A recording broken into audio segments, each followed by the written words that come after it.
Hello and welcome. I'm here to speak with you about emotional recovery.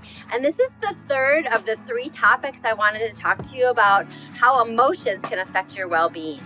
And this one is amazing. In fact, I'm going to use a bit of an example to really let you understand just how incredible this one can be.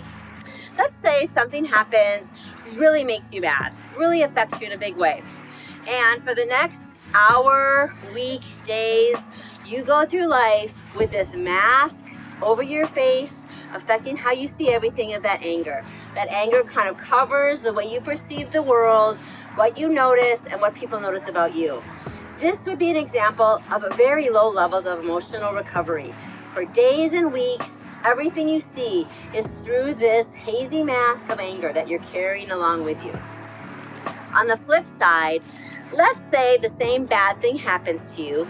You get mad, you're upset, you're frustrated, but within an hour or two, this is the mask you're carrying. You're still angry, it still kind of pisses you off, but you can see the world, they can see you can see the interactions you're having with other people, and you're able to get some perspective around that challenging situation. It's not completely affecting everything you see. That is the power of emotional recovery. So I want you to think about that as we go through this little set of information I'm going to give you here today, because it really shows you just how much it can shape the way you live and how much you can increase your well-being just by the amount of ability you have to release some of that anger. So first, emotional recovery. Basically, when you have a negative experience, it's the amount of time it takes for that negative energy, that negative emotion to allow you to experience something without it. So how long do you stay angry? How long do you stay frustrated? How long does that anger and frustration affect your future experiences? That's what we're talking about when we're looking at emotional recovery. And the impact of this is really big. Researchers have actually found in studies they've done with children that for those children who have released their anger, so they've gone from seeing leaf only to seeing stick and being able to really perceive the world by bedtime. So for those children, when they had a negative experience at school, if by bedtime, this is what they're left seeing, or maybe it's over here, maybe it's this, it's even more on the edge of their mind, those children are the ones that teachers identify as having lower levels of depression, anxiety, and challenging behaviors in the classroom. They're the children that teachers say have better well-being within their class. So it really does make a difference in terms of the life those children are leading.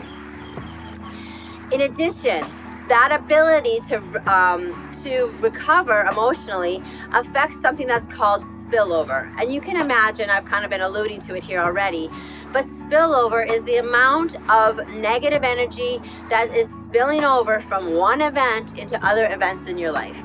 So if you've got negativity to this degree, you can imagine you've got a lot of spillover. A lot of negative energy from this experience is affecting everything else I do.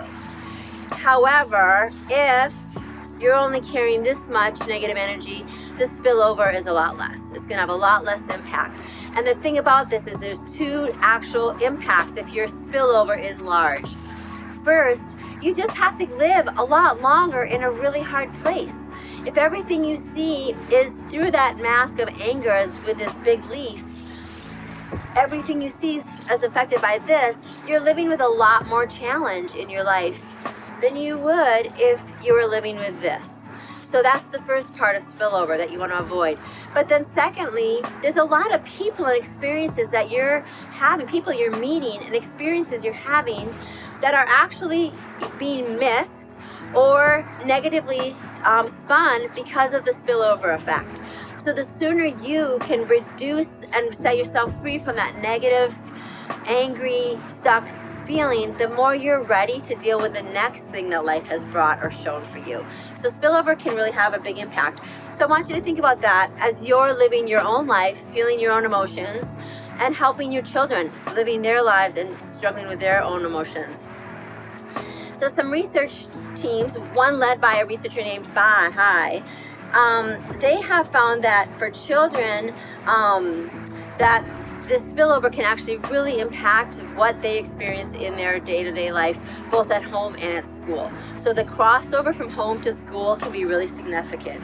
Chung has also found this to be true for adolescents. They did a study and found out that adolescents who had negative experiences at home carried that over and ended up having more negative experiences with their peers at school that same day. So that spillover is really common, and you want to help youth and children to figure out how to reduce the effects of that spillover, because it really will affect their well-being in the long run. So the sooner you can get children and youth to be able to recover from their anger, their frustration, their sadness, the more you'll be able to increase their well-being. Let's talk about actions you can take to actually do this. So Morris, a researcher named Morris, and her team have come up with some really specific things we can do to increase that emotional recovery. And the first is that you can help children see linkages between their feelings, their thoughts, and their behaviors. So those three things: feelings, thoughts, and behaviors.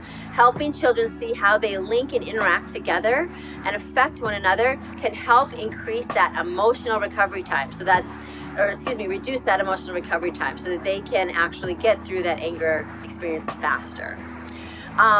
Additionally, parents, you can also focus on how your feelings, thoughts, and behaviors link, and so that you can better recover from your emotions as well. And when you do this, adults, it actually helps the children and youth in your life in three really important ways. First, it allows them to reduce the amount of experience they have from your emotional spillover. So for example, if you're a teacher and you have a terrible morning or a fight with your spouse, you come into class with this in the way, you can just imagine everything those children do in the classroom are going to be seen through this kind of layer of anger. It's going to make a big difference in how you respond and interact with those children in your classroom that day. And that would be called spillover. That anger from the morning would be spilling onto your students. Parents, you can imagine the same thing could happen from you. You come home from work with a bad experience at work, it can spill right over onto your kids. So the more adults you can see that linkage between your feelings, your thoughts, and your behaviors, the more you're going to be able to reduce spillover for the children in your life.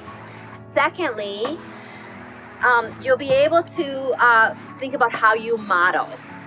So your ability to model that emotional recovery so that your children can see you do it, you're teaching them how to do it. You can even tell them what's going on. Like, wow, I got really mad at that shopkeeper. I was so upset, it was hard for me to calm down. But you know what? I took a few deep breaths, I tried to shift my perspective a little bit, and I'm actually feeling a little bit better. I think it's gonna be okay, and I've got some ideas to solve it tomorrow morning. So that child has just been privy to that kind of inner process you went through to start your emotional recovery. Versus the opposite, where you could just blow that experience up and just feed it how terrible it was, how awful it was, and you can make it worse and worse. That would be the opposite. But you really want to model for your children ways of taking that big emotion and recovering from it so that you can continue to have a good day in other areas of your life, knowing you can resolve whatever the bigger issue is when the time is right. Third, and importantly, adults, the more you can actually do this work to recover emotionally, the more you're increasing your own well-being. And we know that the more that your well-being, mental well-being is strong, the bigger impact you're going to have on the children around you, helping them build their mental well-being. So the work you do now to actually get that well-being into a more strong and healthy place by looking at your emotional recovery, that'll play out multiple times over for the children that you work with or live with.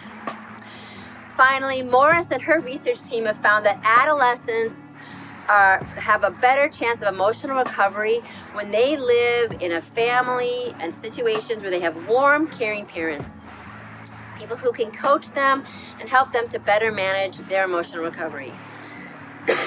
So, on that note, do the best you can. Help the children in your life do the best you can. Thank you so much.